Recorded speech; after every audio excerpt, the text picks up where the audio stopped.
everyone, my name's Danielle and welcome to another episode of Board Game Bakes. This is a fun show where we make edible pieces and components from some of your favorite board games. This week we're going to do Settlers of Catan, which is one of the top-ranked games still. It won Game of the Year when it came out, and I think it won Game of the Century. Settlers of Catan is a very fun game where you have tiles that are pastures, fields, mountains, forests, and deserts. And based on where you place your settlements and houses on the game board, you have the opportunity to get grain, ore, brick, and lumber based on the roll of the die, or trading with your teammates. Well, competitors, I'd say, not teammates. You use your resources to build settlements, cities, and roads. The game's over when one person gets 10 victory points. Obviously, that's not really the rules of the game, just a brief summary. Today we're going to make the edible board, and we're going to make a Mocha Cut-out cookie. And to kind of mix it up compared to some of the other versions out there, we're also going to make the side ocean components of the board too. So let's get started. We're going to make our whole Settlers of Catan board. I decided to double the recipe.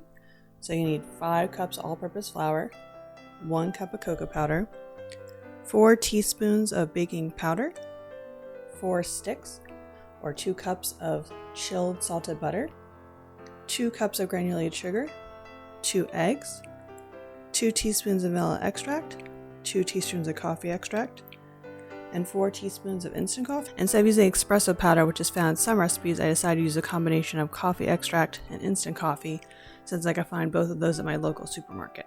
To start making our dough, we're going to combine our dry ingredients, which is what you tend to do when you make doughs.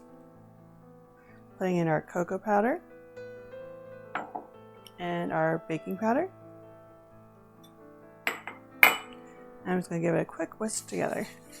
Now our next step is we need to cream together our huge stack of butter and our sugar. Pitter patter. The butter's chilled, so this will probably take a little longer. While our butter is creaming together, I'm actually going to mix together our instant coffee with the 2 different extracts. This way it absorbs it. So I'm going to add in my vanilla extract and the coffee extract. And I'm just going to give it a little mix. Next I'm going to add our eggs to the mixture. Now I'm going to add the combination of the vanilla extract, coffee extract, and instant coffee. Give it another quick mix. I'm going to slowly add all of this 5 cups of flour and etc. to the mixture.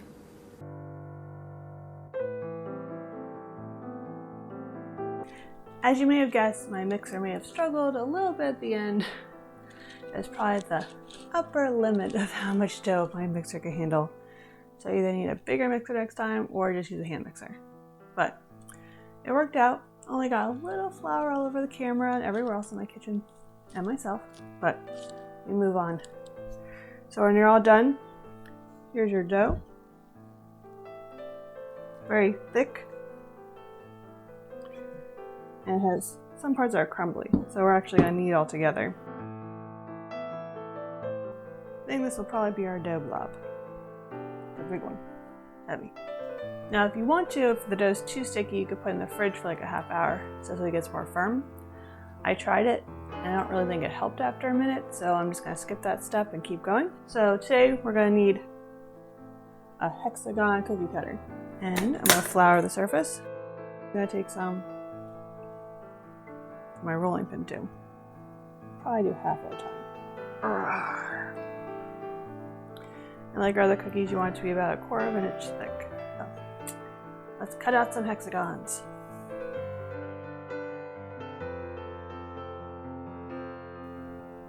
I calculated and we need 19 to make the board.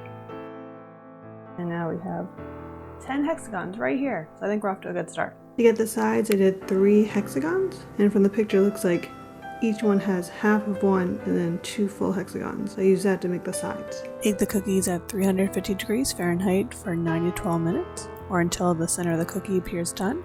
Due to their color, they probably won't change in appearance that much. These cookies look ready. To get started, you need all of these icings. You may notice that they're not all in bags. I actually don't even have enough couplers, so as I go along, I'm going to substitute some in and out.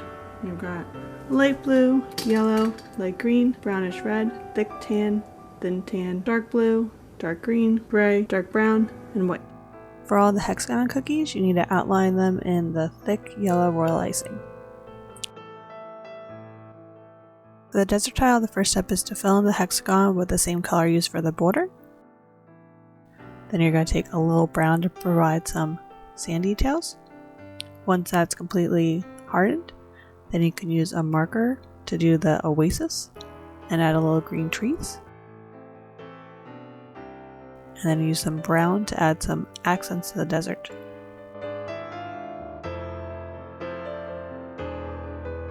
For the hill tiles, you want to fill it in with a clay brown color.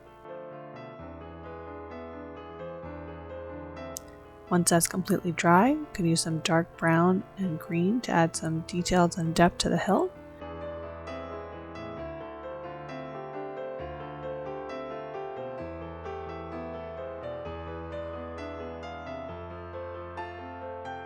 And then a little white to add some contrast to the path.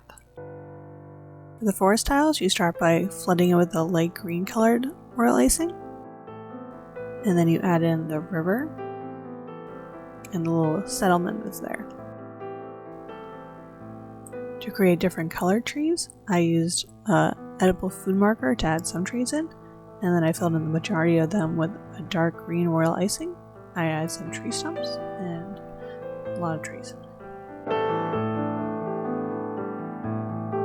Tiles, you're going to use the same light green that I used for the forest tiles to fill in the cookie, and they're going to use a light brown to fill in the path that you can see on the cookie, some dark green to add some accents and trees to the grass area, and then use some white royal icing to add little dots that represent the sheep. For the mountain cookies, I used a gray color to flood the cookie. While it was still wet, I added the river and lake into the cookie. Once that's hardened, then you can use some light green to outline the border. Use the white icing to add the peaks to the mountains. And I also used the black edible food marker to add some details. The golden yellow royal icing was used to flood the field cookies. I then took the dark brown to add little patches of fields on the cookie while it was still wet. Once the cookie is completely dry, I used the brown royal icing to add details to the garden area. I then used some light green royal icing to add little plants and just areas of general farming. I outlined the paths in green. Add some little trees. I used my edible yellow marker to add some green details to the golden yellow background. For the oceans, the jagged part was outlined in the golden yellow, which is the same as the hexagons, and then the rest of it was outlined in a blue icing. The cookie was then flooded with the blue icing. I used a darker blue color to add some little waves to the icing. Once the icing completely cooled, I added ships by first adding a sail, and then the rest of the boat.